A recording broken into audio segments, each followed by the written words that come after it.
सभी प्यारे दोस्तों का स्वागत है सार्थक कोचिंग क्लासेस में। जैसा कि आप सभी प्यारे साथियों को पता है, हमने उत्तर प्रदेश पुलिस कांस्टेबल 2024 की भर्तियों के लिए एकलव्य सीरीज स्टार्ट की थी, जिसकी क्लासेस काफी समय पहले स्टार्ट हो चुकी हैं।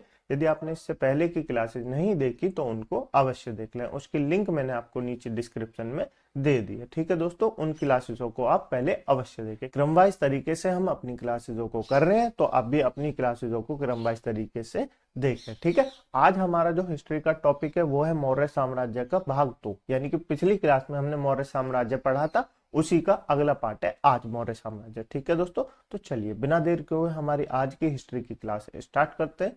लेकिन उससे पहले जो प्यारे दोस्त नए हैं वो चैनल को सब्सक्राइब कर लेंगे, वीडियो को लाइक कर देंगे, दोस्तों में शेयर कर देंगे। ठीक है दोस्तों, चलिए अपनी क्लास स्टार्ट करते हैं। देखिए दोस्तों, पिछली क्लास में मैंने आपको क्या पढ़ाया था? पिछली क्लास में मैंने आपको चंद्रगुप्त मौर्य के बारे में पढ़ाया था। किसके बारे में पढ़ाया था? चंद्रगुप्त मौर्य के बारे में पढ़ाया था। बिंबिसार के बारे में पढ़ाया था। और किसके बारे में पढ़ाया था? तो आप कहेंगे अशोक के बारे में पढ़ाया था। ठीक है, इन तीनों के बारे में पिछली क्लास में मैंने आपको बताया था, क्योंकि ये तीनों जो सम्राट हैं ये आपके चैप्टर के लिए, अपने एग्जाम के लिए काफ़ी इंपॉर्टेंट है। ठीक है, तो अब हम पढ़ लेते हैं दोस्तों परवर्ती मौर्य साम्राज्य। परवर्ती मौर्य शासक क्या होते हैं दोस्तों?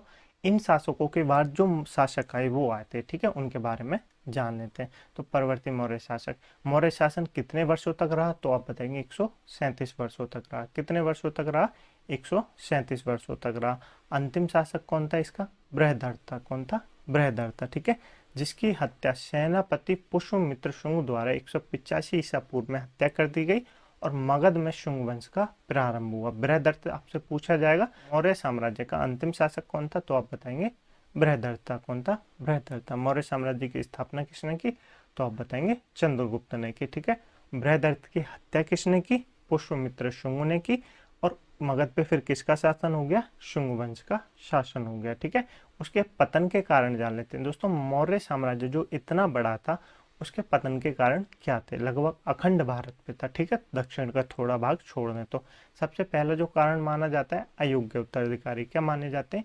अयोग्य उत्तराधिकारी। ठीक है, ऐसे इन तीनों सम्राटों के बाद इनके जो उत्तराधिकारी आए वो ऐसे थे जो इतने बड़े साम्राज्य को नहीं संभाल सकते। ठीक है, अत्यधिक केंद्रीकृत प्रशासन। अत्यधिक केंद्रीकृत प्रशासन मतलब मौर्य साम्राज्य कितना बड़ा था? तो आप कहेंगे अखंड भारत पे फैला हुआ था। क्या कहेंगे? अखंड भारत पे फैला हुआ था। तो इतने बड़े शासन को संभालना थोड़ा मुश्किल था। ठीक है, ब्राह्मणों की प्रतिक्रिया। ब्राह्मणों की प्रतिक्रिया मतलब ये तीनों सम्राट जो चंद्रगुप्त मौर्य, बिंबिसार, अशोक, तीनों अलग अलग धर्म को मानते थे, लेकिन संरक्षण भी सारे धर्मों का करते थे। सभी धर्मों का संरक्षण करते थे। लेकिन इनके बाद जो शासन आए वो जिस धर्म को मानते थे उसी का संरक्षण करते थे, बाकी धर्मों की अवहेलना करते थे। तो इसलिए दोस्तों इसका कारण माना जाता है पतन का। करों की अधिकता और आर्थिक समस्या ये भी माना जाता है। ठीक है, ये प्रमुख कारण है। जो साम्राज्य किसी का पतन होता है, वंश का पतन होता है, साम्राज्य का पतन होता है, उसमें 3-4 कारण प्रमुख है। पहले अयोग्य उत्तराधिकारी, करों की अधिकता और आर्थिक समस्या, और किसी बाढ़। ऐसे कारण जो होते हैं ना 3-4, वो प्रमुख कारण होते हैं किसी साम्राज्य के पतन के कारण का। ठीक है, अशोक के बाद मौर्य साम्राज्य का विभाजन हो गया। कुणाल को पश्चिमी भाग दिया गया और दशरथ को पूर्वी भाग दिया गया। तो ये याद रखेंगे। चले आगे, चलिए आगे चलते हैं। अब जान लेते हैं दोस्तों मौर्यकालीन प्रशासन के बारे में। किसके बारे में? मौर्यकालीन प्रशासन के बारे में। ठीक है, भारत की प्रथम केंद्रीकृत प्रशासनिक व्यवस्था। प्रथम केंद्रीकृत मतलब क्यों कह रहा हूं मैं दोस्तों? चंद्रगुप्त मौर्य क्या था? भारत का प्रथम सम्राट था। क्या था? भारत का प्रथम सम्राट था। ये मैंने आपको बताया था। तो मैंने आपको बताया था क्यों प्रथम सम्राट था, ये आपको पता होगा। ठीक है, इसीलिए भारत की प्रथम केंद्रीकृत प्रशासन व्यवस्था है। ठीक है, सबसे प्रमुख जो होता है केंद्रीकृत प्रशासन, मतलब मौर्यकालीन प्रशासन 5 भागों में बटा हुआ है। उसकी जो प्रशासनिक व्यवस्था है, पहला केंद्र, उसके बाद प्रांत, उसके बाद मंडल, उसके बाद विषय, उसके बाद ग्राम। ठीक है, केंद्र का प्रशासन राजा होता था। प्रांतों का प्रमुख जो होता है कुमार होते हैं, और मंडल के प्रमुख जो होते हैं प्रादेशिक या प्रदेष्टा होते हैं। ठीक है, विषय या आहार, उसका प्रमुख जो होता है आहारपति होता है। ग्राम, उसका प्रमुख जो होता है ग्रामीण होता है। अब आपको ये नहीं समझ में आए, मैं आपको आज से कंपैरिजन करके बताता हूँ। केंद्र मतलब आज में जो केंद्र सेंट्रल होती है, सेंट्रल गवर्नमेंट होती है, वो मान लीजिए उसका प्रमुख राजा होता है। आज के समय कौन है? बीएम मोदी है, क्योंकि वो केंद्र में है, प्रधानमंत्री है। ठीक है, तो वो क्या होंगे? प्रमुख हो गए। प्रांत क्या होते हैं? जैसे राज्य होते हैं, भारत में राज्य, उनको प्रांत कहते हैं। उसके प्रमुख कौन होते हैं? कुमार या राजकुमार होते हैं, ठीक है। उसके बाद मंडल होते हैं, जैसे आपने देखा होगा हर राज्य में अलग अलग मंडल होते हैं, ठीक है। तो उसके अध्यक्ष को प्रदेष्टा कहा जाता था। मंडल के अंदर जिले होते हैं, उनको विषय आहार कहा जाता था, जिसका अध्यक्ष आहारपति कहा जाता था, ठीक है। उसके बाद ग्राम होते हैं, जो कि सबसे छोटी ग्रामीण अधिकारी है, उसके अध्यक्ष को ग्रामीणी कहा जाता है। मौर्यकालीन प्रशासन की सबसे छोटी प्रशासनिक व्यवस्था कौन सी है, तो आप बताएंगे ग्राम है। कौन सी है? ग्राम है, ठीक है। चले आगे, चलिए आगे चलते हैं। केंद्रीय प्रशासन के बारे में जान लेते हैं दोस्तों। संपूर्ण प्रशासन का प्रमुख कौन होता है? राजा होता है। कौन होता है? राजा होता है, जिसकी सहायता के लिए दोस्तों क्या होती है? मंत्रि परिषद होती है। जैसे अभी प्रधानमंत्री जी हैं, उनकी सहायता के लिए क्या होती है? मंत्रि परिषद होती है, जिसमें 3 मंत्री जो हैं वो प्रमुख हैं। एक तो पुरोहित है, एक युवराज है, एक सेनापति है। तो दोस्तों ये जो पुरोहित, युवराज, सेनापति हैं, ये ऐसे ही नहीं चुन लिए जाते, इनके लिए एक विशेष दो, जैसे आज के समय क्या होता है, आज के समय यूपीएससी परीक्षा होती है, ऐसे ही इनकी परीक्षा होती थी, उसके बाद इनको चुना जाता था, जिसको क्या कहते थे? उपदा परीक्षण कहते थे। क्या कहते थे? उपदा परीक्षण कहा जाता था। ये काफी एग्जाम में पूछा जाता है कि मौर्यकालीन में प्रशासन में उपदा परीक्षण किससे संबंधित है, तो आप बताएंगे किससे संबंधित है? नियुक्तियों से संबंधित है, मंत्रियों की नियुक्ति से संबंधित है, ठीक है। चलें आगे, चलिए आगे चलते हैं। अब जान लेते हैं दोस्तों कौटिल्य के सप्तांत सिद्धांत के बारे में। किसके बारे में? कौटिल्य के सप्तांत सिद्धांत के बारे में। कौटिल्य ने दोस्तों राज्य के 7 अंगों को मनुष्य के 7 अंगों से बांटा है, उसके समान माना है। देखिए, शरीर के अंगों के समान राज्य के 7 अंग बताए। सबसे पहले राजा, अमात्य, जनपद, दुर्ग, कोश, सेना। नीचे का आपको नहीं दिख रहा होगा, वो है मित्र। क्या है? मित्र, जो कि 7वें नंबर का है, ठीक है। अब दोस्तों राजा को माना है राज्य के शीर्ष के समान। किसके माना है? शीर्ष के समान। अमात्य को माना है आंख के समान। और जनपद यानी क्षेत्र और जनसंख्या को माना है पैर के समान। दुर्ग को माना है बाहर के समान। कोश को माना है, यानी कोश मतलब होता है धन, कोश को माना है मुख के समान। और सेना और दंड को माना है मस्तिष्क के समान। और मित्र को माना है दोस्तों कान के समान। क्या समान है? मित्र को माना है कान के समान, ठीक है। तो ये कौटिल्य का सप्तांग सिद्धांत है, ये आपसे एग्जाम में पूछा जा सकता है कि कौटिल्य का सप्तांग सिद्धांत किसने दिया है? कौटिल्य ने दिया है, ठीक है। क्लियर हुआ? बिल्कुल क्लियर हुआ। चलें आगे, चलिए आगे चलते हैं। अब दोस्तों मुख्य अधिकारियों के बारे में पढ़ लेते हैं, इनसे एग्जाम में क्वेश्चन पूछे जाते हैं, तो आप इनको नोट करेंगे, ठीक है। इनकी संख्या टोटल 18 बताई जाती है। हम 18 नहीं पढ़ेंगे, कुछ इंपोर्टेंट पढ़ेंगे। इधर अधिकारी हैं, इधर उनके कार्य हैं। मंत्री का कार्य क्या होता है? प्रधानमंत्री होता है। पुरोहित क्या होता है? धर्माधिकारी होता है। धर्माधिकारी मतलब जो पूजा पाठ करे उनको धर्माधिकारी कहते हैं, ठीक है। पुरोहित। युवराज क्या होता है? राजा का उत्तराधिकारी होता है, ठीक है। समाहर्ता क्या होता है? राजस्व विभाग का प्रधान होता है। क्या होता है? राजस्व विभाग का प्रधान होता है समाहर्ता, ठीक है। सन्निधाता क्या होता है? राज्य के कोषाध्यक्ष होता है। क्या होता है? राज्य के कोषाध्यक्ष होता है। प्रदेष्टा क्या होता है? फौजदारी न्यायालय का मुख्य न्यायाधीश होता है प्रदेष्टा, ठीक है। व्यवहारिक क्या होता है? दीवानी न्यायालय का मुख्य न्यायाधीश होता है, ठीक है। तो ये दोनों आपको क्लियर हो गए। चलें आगे, इसमें से आप कुछ याद नहीं रखेंगे, बस याद रखेंगे समाहर्ता क्या होता है? राजस्व विभाग का प्रधान होता है। सन्निधाता क्या होता है? राज्य के कोष का अध्यक्ष होता है। ये आपसे पूछा जाता है, ठीक है, तो आप ये याद रखेंगे। चलें आगे, चलिए आगे चलते हैं, ठीक है। अब जान लेते हैं दोस्तों अध्यक्षों के बारे में या मजिस्ट्रेट के बारे में, ठीक है। विभिन्न विभागों के प्रमुख बताए गए हैं, जिसमें अर्थशास्त्र के अनुसार जिनकी संख्या 27 है। कितनी है? 27 है। इनकी 27 संख्या बताई गई है। हम सारे नहीं पढ़ेंगे, इंपोर्टेंट पढ़ेंगे। इनसे काफी एग्जाम में क्वेश्चन पूछे जाते हैं, तो आप ट्रिपल स्टार बना लेंगे, ठीक है। इधर अध्यक्ष है, इधर इनके कार्य दिए हुए हैं, ठीक है। सीता अध्यक्ष का होता है? कृषि विभाग का प्रमुख होता है, ठीक है। शुल्क अध्यक्ष का होता है? व्यापारिक कर का प्रधान होता है। लक्षण अध्यक्ष का होता है? मुद्रा विभाग का प्रमुख होता है। नव्या अध्यक्ष का होता है? जहाज विभाग का प्रमुख होता है। मुद्रा अध्यक्ष का होता है? पासपोर्ट विभाग का अध्यक्ष होता है, ठीक है। तो मुद्रा अध्यक्ष देख के मुद्रा विभाग नहीं लगा देना है, आपको ये याद रखना है, ठीक है। सीता अध्यक्ष कृषि विभाग, शुल्क अध्यक्ष व्यापारिक कर का प्रधान, लक्षणा अध्यक्ष मुद्रा विभाग, नव्या अध्यक्ष जहाज विभाग, मुद्रा अध्यक्ष पासपोर्ट विभाग, ठीक है। अब जान लेते हैं प्रांतीय प्रशासन के बारे में, ठीक है। प्रांतीय प्रशासन मैंने आपको बताया 5 प्रांतों में बांटा गया है मौर्य साम्राज्य, जिसके प्रमुख कौन होते थे? राजकुमार होते थे, ठीक है। अशोक जो है सम्राट बनने से पहले किस राज्य का प्रमुख था? किस प्रांत का राज्यपाल था? तो आप बताएंगे अवंती का राज्यपाल था, ये मैंने आपको बताया था। अशोक का पुत्र कुणाल किसका राज्यपाल था? तो आप बताएंगे तक्षशिला का था। किसका था? तक्षशिला का था, ठीक है। इधर कुछ प्रांत दिए गए हैं 5 जो थे, और इधर उनकी राजधानी दिए गई है, ये आपसे पूछे जाते हैं, ठीक है। तो उत्तरापद की राजधानी क्या है? तो आप बताएंगे तक्षशिला है। क्या है? तक्षशिला है। दक्षिणापथ की राजधानी क्या है, तो आप बताएंगे स्वर्णगिरी है। क्या है, स्वर्णगिरी है। अवंती की राजधानी क्या है, तो आप बताएंगे उज्जैनी है। क्या है, उज्जैनी है। प्राची की राजधानी क्या है, तो आप बताएंगे पाटलिपुत्र है। और कलिंग की राजधानी क्या है, तो आप बताएंगे तोशली है। क्या है, तोशली है। ये काफी एग्जाम में पूछी जाती है, क्योंकि जब सम्राट अशोक ने कलिंग से युद्ध लड़ा था तो वो काफी इंपॉर्टेंट माना जाता है। तो आप ये याद रखेंगे, कलिंग की राजधानी क्या है, तोशली है। क्या है, तोशली है। चलें आगे, चलिए आगे चलते हैं। अब जान लेते हैं दोस्तों नगर प्रशासन के बारे में। क्या जानकारी का स्रोत कहाँ से मिलता है, तो आप बताएंगे मेगास्थनीज की इंडिका से मिलता है। कहाँ से मिलता है, मेगास्थनीज की इंडिका से मिलता है। मेगास्थनीज किसके दरबार में आया था, तो आप बताएंगे चंद्रगुप्त मौर्य के दरबार में आया था। किसके दरबार में आया था, चंद्रगुप्त मौर्य के दरबार में आया था। नगर प्रमुख कौन होता है दोस्तों, एस्ट्रोनोमी होता है। नगर का जो प्रमुख होता है उसको क्या कहते हैं, एस्ट्रोनोमी कहते हैं। ठीक है। नगर प्रशासन 30 सदस्य वाली 6 समिति में विभाजित थी। नगर का जो प्रशासन था 30 सदस्य थे, उसमें 6 समितियों में विभाजित थे। यानी प्रत्येक समिति में कितने हो गए, 5 सदस्य हो गए। कितने हो गए, 5 सदस्य हो गए। ठीक है, आपको ये याद नहीं रखना, बस ये याद रखना है नगर का प्रमुख को क्या कहते थे, इस्टोनोमी कहते थे। क्या कहते थे, इस्टोनोमी कहते थे। ठीक है।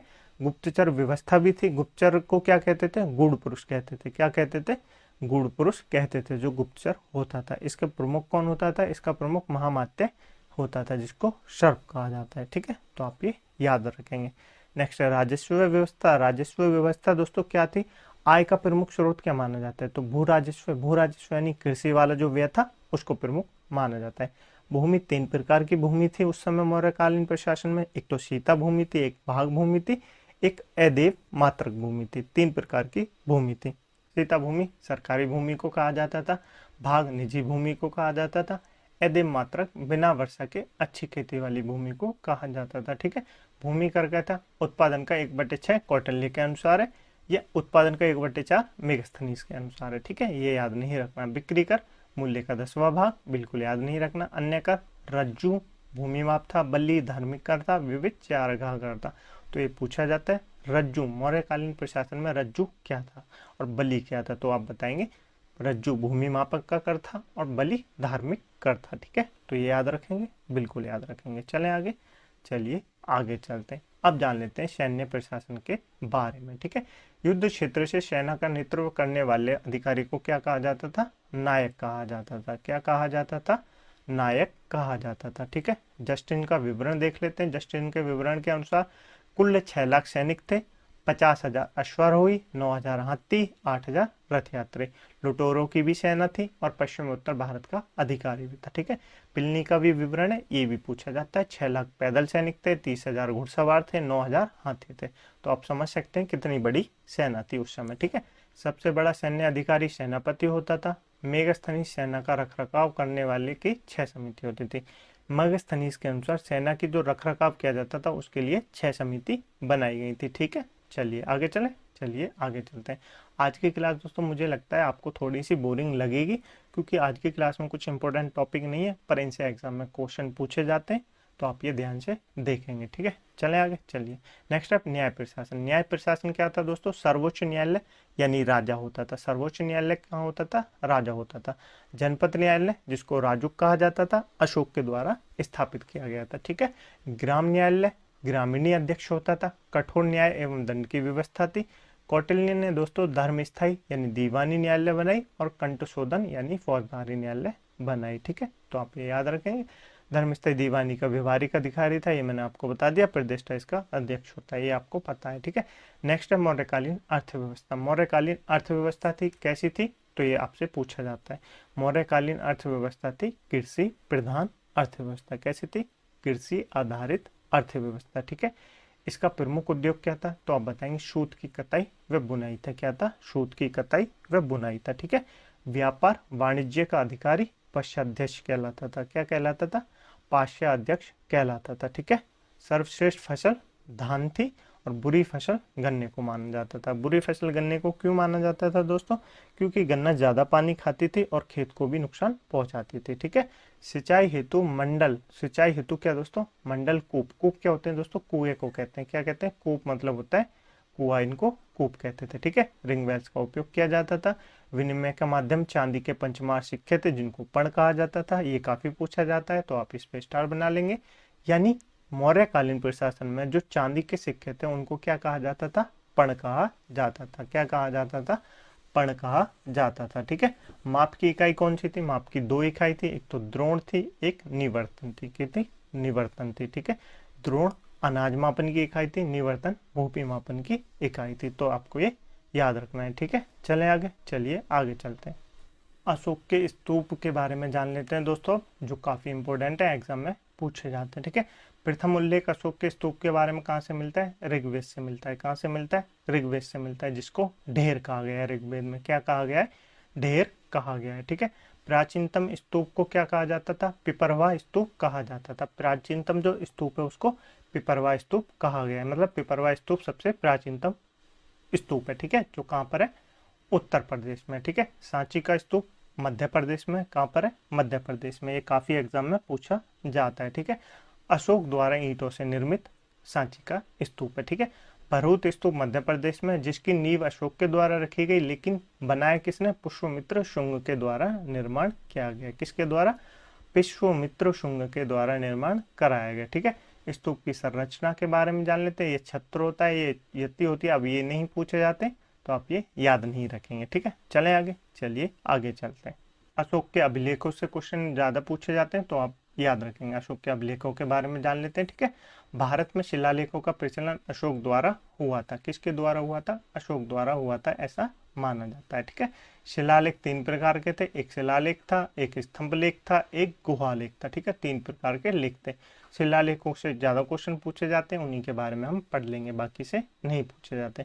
बृहत शिलालेख 14 है, उन्हीं के बारे में हम डिटेल में पढ़ेंगे अभी। ठीक है। चलिए, शिलालेखों के खोजकर्ता कौन था? तो आप बताएंगे फैनतलर था। कौन था? फैनतलर था। ठीक है। शिलालेखों को पढ़ने में सफलता किसने हासिल की? जेम्स प्रिंसेप ने हासिल की। किसने की? जेम्स प्रिंसेप ने हासिल की। ठीक है। अभिलेखों की लिपि कैसी है? ये काफी एग्जाम में पूछा जाता है कि शिलालेखों में पढ़ने की सफलता किसने प्राप्त की? तो आप बताएंगे जेम्स प्रिंसेप ने की। किसने की? जेम्स प्रिंसेप ने की। ठीक है। ग्रीक और अरमाइक लिपि में लिखे हुए थे। दो भाषाओं में। खरोष्टी लिपि दाई से बाई, यानी इधर से लेके इधर को, जैसे उर्दू लिखी जाती है उसी तरह लिखी जाती थी। ठीक है। ब्राह्मी लिपि शेष भारत में, खरोष्टी लिपि पाकिस्तान में पाई जाती है। ठीक है। अशोक के दो अभिलेख मानसेहर व शाहबाजगढ़ी खरोष्टी लिपि में लिखे गए। ये पूछे जाते हैं कि अशोक के दो अभिलेख हैं, मतलब खरोष्टी लिपि में कौन से अभिलेख लिखे गए? तो आप बताएंगे मानेसरा और शाहबाजगढ़ी लिखा गया है। ठीक है। लघुमान व तक्षशिला अभिलेख अरमाइक लिपि में है। ठीक है। शरकुना व कंधार अभिलेख द्विभाषीय लिपि में है। अशोक के अभिलेखों की भाषा आम जन की भाषा प्रकृति थी। कौन सी थी? प्राकृत भाषा थी। ठीक है। अशोक के अभिलेखों में उसके प्रशासन काल के 8वें वर्ष से 27वें वर्ष तक की घटनाओं का उल्लेख किया गया है। ठीक है। तो आप ये याद रखेंगे। एरमूडी अभिलेख में लिपि का प्रयोग दाएं से बाएं किया गया, ये याद रखेंगे। चले आगे, चलिए अब मैं आपको दोस्तों बता देता हूँ, ये जो अशोक के मैंने आपको 14 वृहत शिलालेख बताए थे उनके बारे में। इनसे काफी एग्जाम में क्वेश्चन पूछे जाते हैं, तो आप ये याद रखेंगे। मैं आपको इंपोर्टेंट बता देता हूँ, बाकी आप पीडीएफ से पढ़ लेंगे। ठीक है। चलिए, तो हम जान लेते हैं अशोक के प्रमुख शिलालेख व उनमें वर्णित विषयों के बारे में। ठीक है। पहला शिलालेख है, इस लेख का गिरनार संस्करण भी कहा जाता है। इस लेख को क्या कहा जाता है? गिरनार संस्करण भी कहा जाता है। इसमें पशु बलि की निंदा की गई है। आपको कुछ याद नहीं रखना, आपको बस ये याद रखना है पशु बलि की निंदा किस अभिलेख में, शिलालेख में की गई है, तो आप बताएंगे, तो आप ये याद रखेंगे। ठीक है।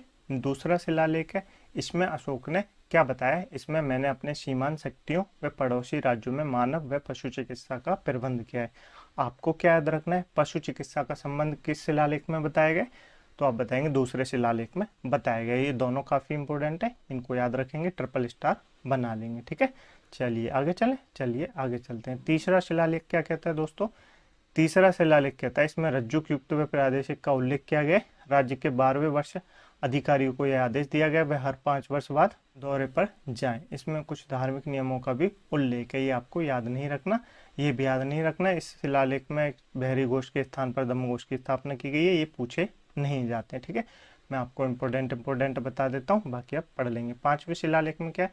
इस शिलालेख में धार्मिक महापात्रों की नियुक्ति की जानकारी मिलती है। अशोक कहता है कि मैंने राज्याभिषेक के 13वें वर्ष धर्म महापात्रों की नियुक्ति की है, ये आपको याद नहीं रखना। छठा शिलालेख क्या कहता है? इसमें आत्मनियंत्रण की भिक्षा दी गई है।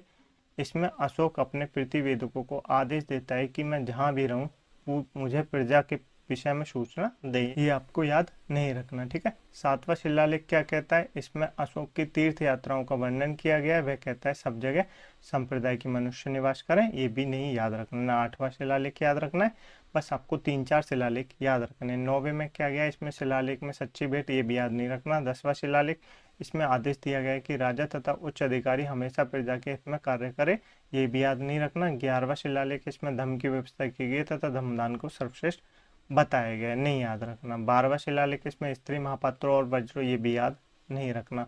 अब ये दोनों आपको याद रखने। 13वां तो बिल्कुल याद रखना है, काफी इंपॉर्टेंट है, ट्रिपल स्टार बना लेंगे। कलिंग युद्ध के बारे में किस शिलालेख में बताया गया है? तो आप बताएंगे 13वें शिलालेख में बताया गया है। किस शिलालेख में बताया गया? 13वें शिलालेख में बताया गया, ठीक है। तो आप ये याद रखेंगे। 14वां शिलालेख क्या कहता है? इसमें अशोक ने जनता को धार्मिक जीवन व्यतीत करने का संदेश दिया है, तो आप ये याद रखेंगे, ठीक है। ये मैंने आपको मौर्यकालीन प्रशासन के बारे में बता दिया। मुझे उम्मीद है आपको दोनों क्लास समझ में आई होंगी। यदि आई हैं तो वीडियो को लाइक कर दें, दोस्तों में शेयर कर दें, चैनल को सब्सक्राइब जरूर कर लें। इस क्लास की पीडीएफ डाउनलोड करने के लिए आप हमारे टेलीग्राम ग्रुप को ज्वाइन कर सकते हैं, जिसकी लिंक मैंने आपको नीचे डिस्क्रिप्शन में दे दी है, ठीक है दोस्तों।